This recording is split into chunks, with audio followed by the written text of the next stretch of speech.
In the previous lecture, we learned the equation of lines in a space.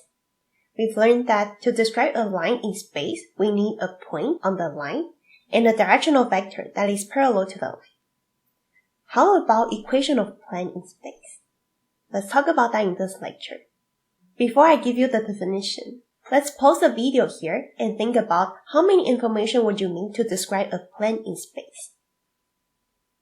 If I use the similar concept as previous lecture, if I have a point in the plane and I give you a directional vector and tells you that the plane is parallel to this line or this vector. But if I have a vector here and I told you the plane is parallel to this vector, then the plane could be here, could be here, could be here, and it's all parallel to this line. So it is not enough to tell you a vector that is parallel to the plane. Instead, I can give you a vector and tell you that the plane is perpendicular to this vector. So to describe a plane in space, what we'll need is a point, let's call it P0, that is in the plane, and a vector. But unlike the directional vector for equation of lines, this vector, we call this the normal vector n, that is orthogonal to the plane. That is, if I give you a vector like this, and I tell you a plane is perpendicular to this vector, then you only have a choice. The plane has to be perpendicular to this vector. So I could have many levels of this plane. And if I specifically tell you that this plane contains a point, then I'll tell you the height of this plane. So these two information could describe a plane in space. Here's the illustration. So I have a plane that contains P0. Furthermore, this plane is perpendicular to the normal vector n. And let's define the point P0 with coordinates x0, y0, and z0. And the normal vector n has components of a, b, and c. Then by giving you these two information, you should be able to find this plane in space. Now let's try to find an equation to describe this plane. Let's take an arbitrary point in the plane and let's call this point P. Then the vector pointing from P0 to P is perpendicular to the normal vector. Since the points P and P0 lie on the plane, so this vector is parallel to the plane and the normal vector is perpendicular to the plane. So these two vectors are also perpendicular. And this is equivalent in the vector notation. If we define the coordinates of this arbitrary point as x, y, and z, then vector P0 to P is x minus x0 and y minus y0 and z minus z0. So this vector is perpendicular to the normal vector with components a, b, and c as defined above. Then using what we learned from dot product, if two vectors are perpendicular, then their dot product equals to 0. So this is equivalent of saying the dot product of these two vectors equals to 0, and the dot product is the sum of the product of each component.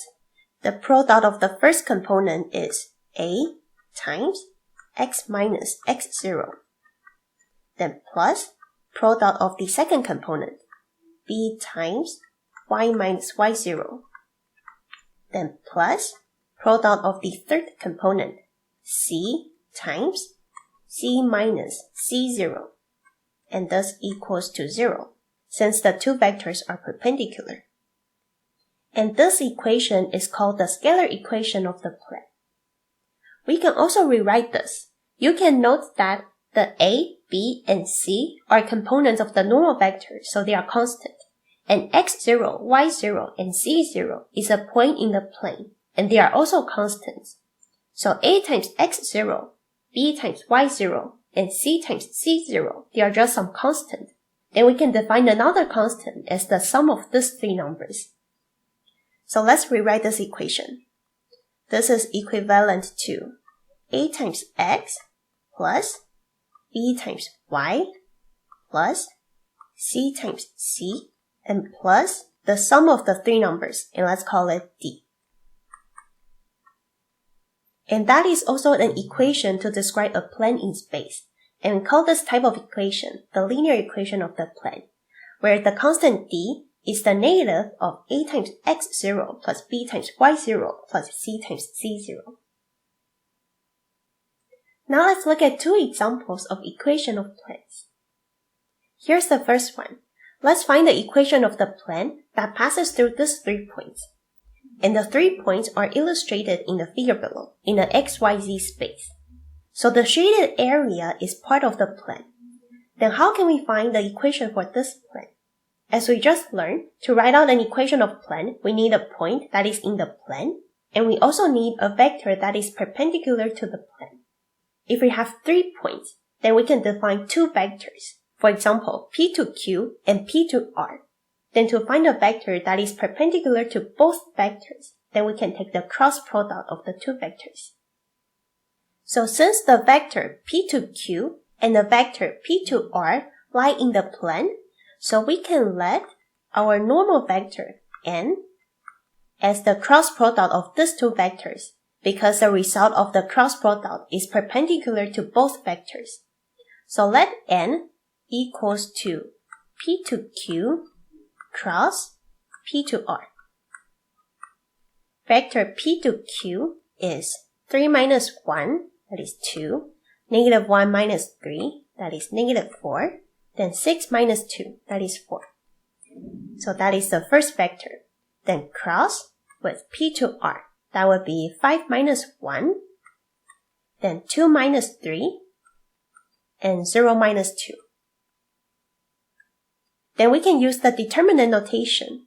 So this equals to the determinant I, j, and k hat. Then second row is the first vector, 2, negative 4, and 4. And third row is the second vector, 4, negative 1, and negative 2.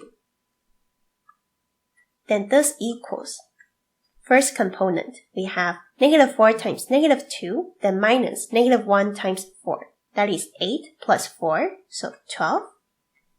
Then the second component will be the negative of negative 4 minus 16, and we get positive 20.